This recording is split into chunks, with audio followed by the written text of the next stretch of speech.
Hey, if you're new to my channel, my name is Miranda Burns. I got diagnosed with endometriosis in 2018, and in today's video I thought it might be nice to just rattle through some of the pretty darn standard classic symptoms of endometriosis, things that if you go to your doctor they should recognise, hopefully, as being endo and worth investigating. So the first symptom that I'm going to start with is pain, and I'm going to split this into three categories.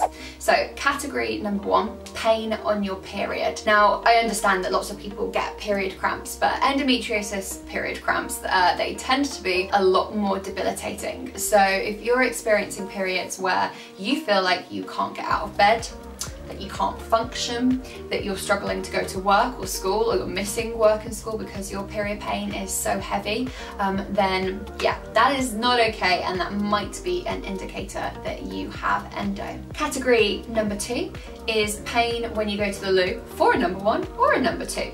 This is not the nicest of symptoms, none of these are particularly pleasant, but I think that this is one that maybe doesn't get spoken about so much. Someone that knows of endometriosis will always know about the painful period symptoms, but they might not realise that other things are painful as well. So yeah, that is potentially a sign that you could have endo. And category number three is pain during or after intercourse. Again, something that's not particularly fun, and also something that has quite a lot of stigma attached to it, so maybe something that you've not felt comfortable talking about. However, if you do have pain when you're having sex with someone, it is so important that you get that looked at, because even if it's not endometriosis, it might be something else, and it is never a good sign, okay? It's never healthy, and it's never okay, and it is not fair on you whatsoever.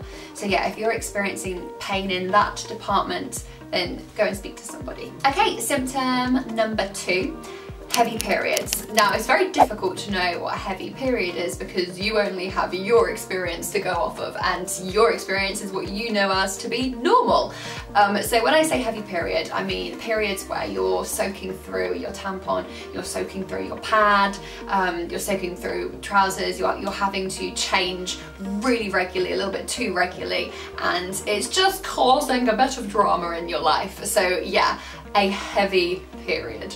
Okay, this next one, number three, is quite interesting because often it can lead to a misdiagnosis. So tummy issues, whether that be constipation, diarrhea, nausea, you know, waking up in the morning, feeling sick throughout the day, just general unwellness in the tummy department, which is really sad, and I struggle with this personally. I also know of girls who got diagnosed with IBS before they got diagnosed with endo, and then they found out down the line that it was actually endo and not IBS that were causing those problems. So yeah, if you're feeling sick, if you have issues going to the loo, if you're going to the loo a little bit more often than you should be, another thing that should be ringing alarm bells that's worth getting checked out. Alright, the next symptom, sadly, lies very close to my heart, and that is infertility.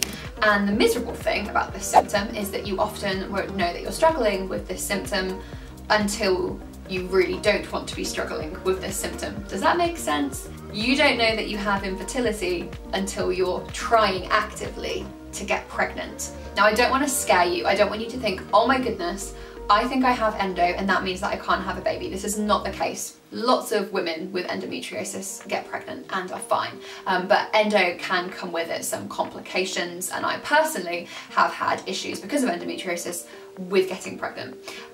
So yeah, another just rubbish reality of what living with this condition kind of long term can cause to your body. And symptom number five is fatigue.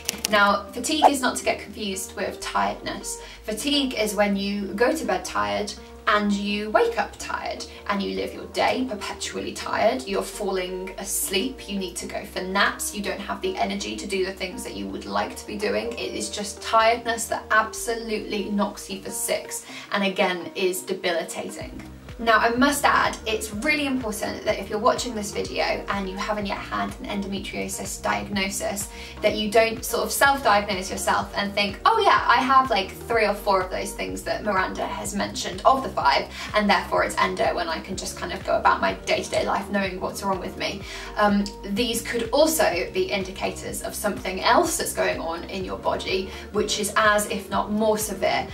So please don't take what I'm saying as like a kind of checklist to work out what's wrong with you. It's so important that you go to the doctor, and I really appreciate how hard that is. It's very difficult to get an endometriosis diagnosis at the best of times, and it's often difficult to feel like you're being like listened to, and you often don't feel like a doctor is sympathizing, let alone empathizing with your experience. So my advice would be to make notes that you bring to your appointment, and if you're allowed, bring somebody with you who can help remember some of the points that you want to make and who can stand your ground if you're feeling a little bit upset and flustered, which is totally understandable. I have been to many a doctor appointment with my mum and got upset and flustered, and then Mama Burns has swept in and saved the day at the last moment. In classic Celia fashion, she's great like that. But yeah, the point still stands. I really don't want you to miss something important that's going on with your body just because you watched this video and you felt like it kind of confirmed your suspicions. You're probably right. I always say you know your body better than anybody, and you must fight for what you believe is, you know, what you believe is going on, but it's important to seek medical advice anyway.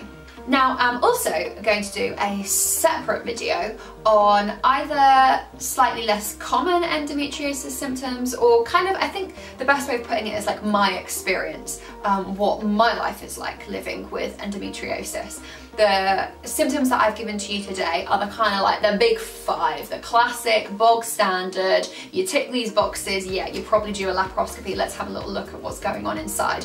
But there's a whole heap of other things that I experience, that other girls experience. I'm part of endometriosis groups on Facebook, and often people are like, do you have this problem like XYZ? And there's like 50 comments underneath me like, yes, I have that too.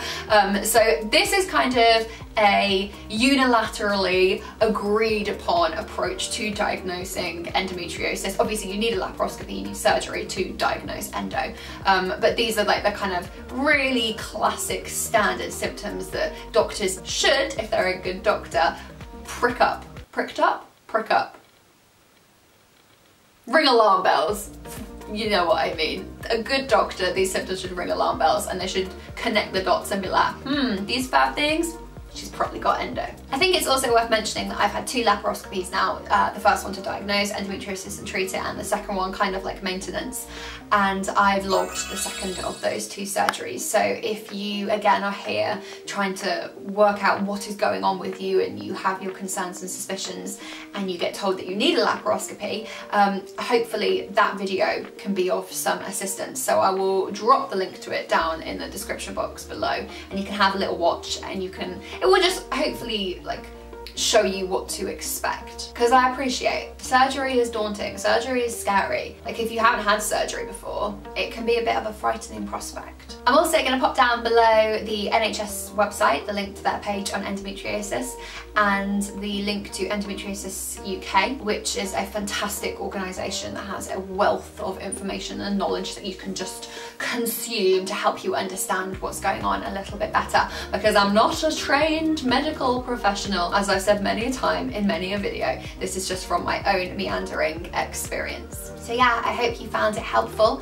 and if you're here because you think you have endo because you're struggling, you are looking for some kind of support or comfort or just like familiarity, then I'm just sending you all the love in the world, and I really hope that you get the answers that you deserve. So on that note, I'm going to say peace, love, and gentle hugs.